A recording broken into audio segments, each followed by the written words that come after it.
Hi friends. तो हम आज बात करेंगे बॉडी बिल्डिंग इंडस्ट्री में एक बहुत ही कॉमनली फेस प्रॉब्लम के बारे में। और सबसे सरप्राइजिंग बात मुझे ये लगी कि इतना कॉमन सवाल है, ये इतनी कॉमन प्रॉब्लम है, लेकिन फिर भी कोई फिटनेस यूट्यूबर, कोई डॉक्टर इसके बारे में क्यों नहीं बात करता। और वो प्रॉब्लम है हेयर लॉस, यानी बालों का गिरना।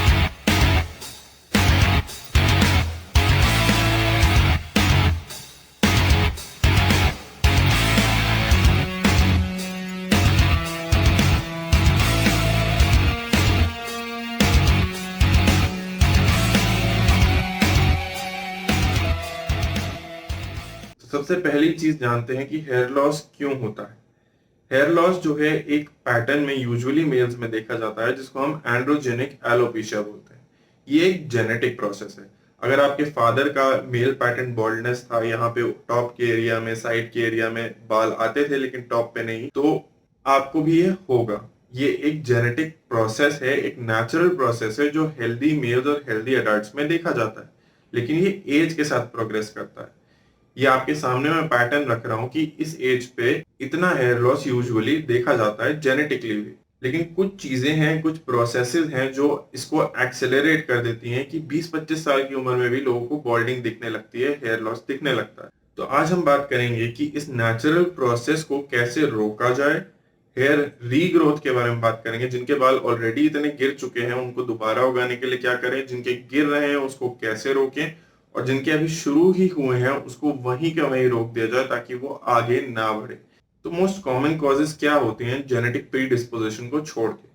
सबसे कॉमन कॉज जो पाया गया है वो है विटामिन या mineral deficiency, bad water quality, smoking और स्टीरॉयड यूज। तो इसके बारे में कर क्या सकते हैं, ये कुछ स्टडीज रख रहा हूं मैं आपके सामने। ये विटामिन और मिनरल सप्लीमेंटेशन के बारे में है, हेयर लॉस में इनका क्या इफेक्ट होता है।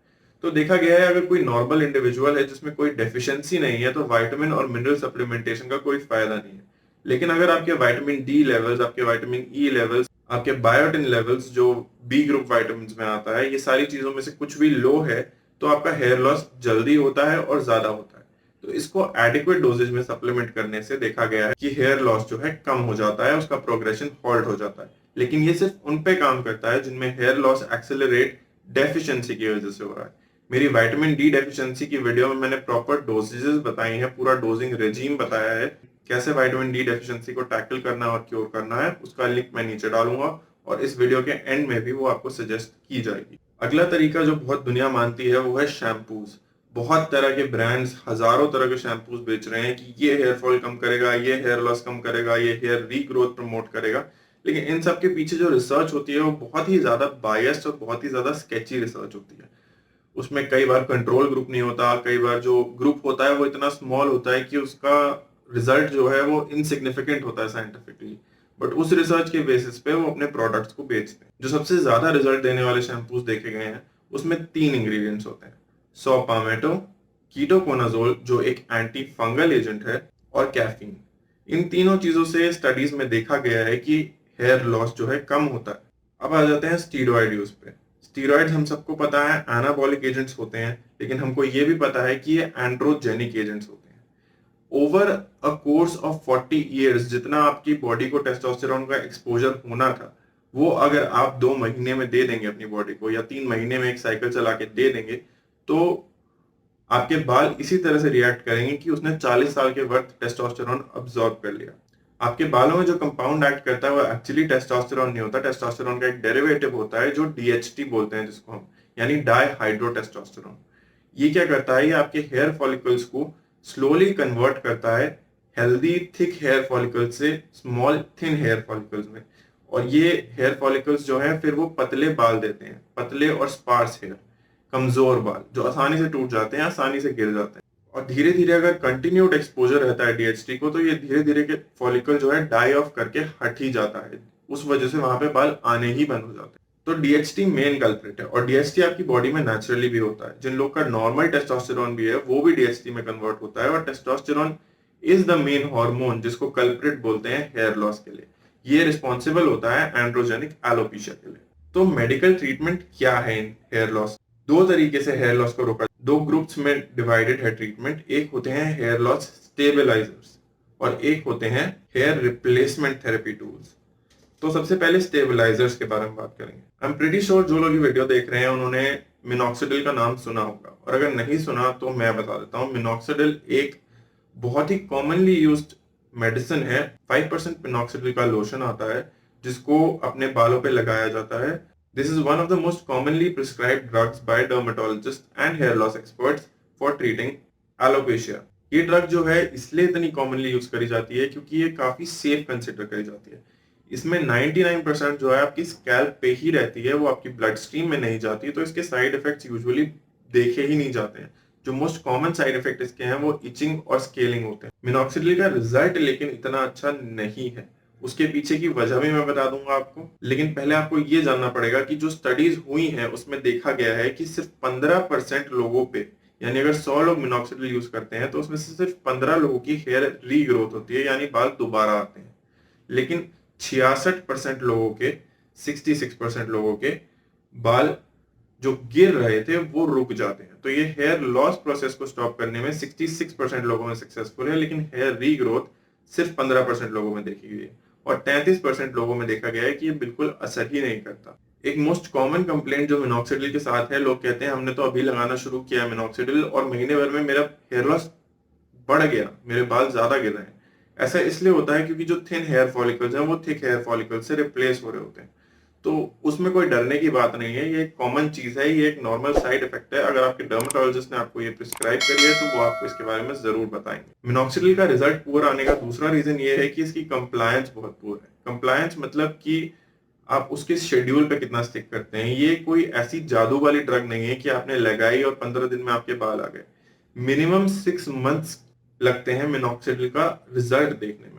रिजल्ट आता है काफी लोगों में, लेकिन 6 महीने कंटिन्यूअसली लगाने के बाद। उससे पहले अगर आप रिजल्ट एक्सपेक्ट कर रहे हैं तो आप अपने आप डिसअपॉइंट होकर मिनॉक्सिडिल छोड़ देंगे, जिस वजह से मिनॉक्सिडिल का नाम इतना खराब हो रहा है मार्केट में। मिनॉक्सिडिल के बारे में सबसे बड़ी चीज जो आपको समझनी है वो ये है कि एक लॉन्ग टर्म यूज की ड्रग है। इसको मिनिमम 6 महीने यूज करना पड़ता है कुछ भी रिजल्ट देखने के। अब आ जाते हैं एक और बहुत ही कॉमन ड्रग पे जिसका नाम आई एम प्रीटी श्योर आप लोगों ने सुना होगा, वो है फिनेस्टेराइड। 1 mg फिनेस्टेराइड दी जाती है बहुत लोगों को टू प्रिवेंट हेयर लॉस। ये क्या है? ये एक DHT ब्लॉकर है, यानी कि डाईहाइड्रोटेस्टोस्टेरोन को ये ब्लॉक कर देती है। और जब DHT ब्लॉक हो जाता है तो ये बालों पे जाता नहीं है, और बालों पे नहीं जाता तो बाल गिरते नहीं है। सिंपल मैकेनिज्म, लेकिन इसका एक बहुत ड्रेडेड साइड इफेक्ट है जो होता है इरेक्टाइल डिस्फंक्शन और लॉस ऑफ लिबिडो, यानी कि सेक्स करने का मन नहीं करता है, या जब करना होता है तब लिंग नहीं खड़ा होता। लेकिन ये सिर्फ 5% लोगों में देखा गया है, यानी अगर 100 लोग फिनेस्टेराइड की थेरेपी लेते हैं तो सिर्फ 5 लोगों में ये साइड इफेक्ट देखा जाता है। जहां तक रिजल्ट्स की बात है, 75% लोगों में रीग्रोथ देखी गई है, यानी बाल दोबारा आ जाते हैं, और 99% लोगों में ये हेयर फॉल को स्टॉप कर देता है। तो हेयर फॉल स्टॉप करना तो इज ऑलमोस्ट अ गारंटी। सिर्फ 1% लोगों में देखा गया है स्टडीज में कि ये काम नहीं करता। 99% लोगों में ये हेयर फॉल रोक देगा, और 75% में ये रीग्रोथ भी लेके आएगा। लेकिन again this is a long term drug. इसका मिनिमम यूज जो है 2 साल तक रिक्वायर्ड होता है to maintain the hair that you have grown. Usually dosing इसकी होती है 1 मिलीग्राम पर डे, लेकिन इसके साइड इफेक्ट्स इतने ड्रेडेड होते हैं कि आजकल डर्मेटोलॉजिस्ट ने एक नई प्रैक्टिस स्टार्ट करी है, 1 मिलीग्राम एवरी अदर डे, यानी हफ्ते में सिर्फ 3 गोली खानी होती है। और देखा है कि रिजल्ट में इतना कोई फर्क नहीं पड़ता, 19-20 का फर्क होता है, लेकिन साइड इफेक्ट्स में जमीन आसमान का फर्क पड़ जाता है। तो मेरे हॉस्पिटल के डर्मेटोलॉजिस्ट से जब मैंने बात करी है तो वो यूजुअली यही डोजेज प्रिस्क्राइब करते हैं, 1 mg एवरी अदर डे। लेकिन मैं आपको रिमाइंड कराना चाहूंगा, ये सारी ड्रग्स जो हैं शेड्यूल H ड्रग्स हैं, ये बिना प्रिस्क्रिप्शन के आपको नहीं लेनी है, बिना अपने डर्मेटोलॉजिस्ट, अपने हेयर लॉस एक्सपर्ट को कंसल्ट करे बिना नहीं लेनी है। अब कई लोग मुझसे सवाल पूछेंगे कि अगर फिनेस्टेराइड इतनी इफेक्टिव है और मिनॉक्सिडिल थोड़ी इफेक्टिव है तो हम दोनों को कंबाइन क्यों नहीं कर देते? अगर हम मिनॉक्सिडिल प्लस फिनेस्टेराइड लेंगे तो हमारा रिजल्ट तो मल्टीप्लाई हो जाना चाहिए। ये बिल्कुल सही बात है।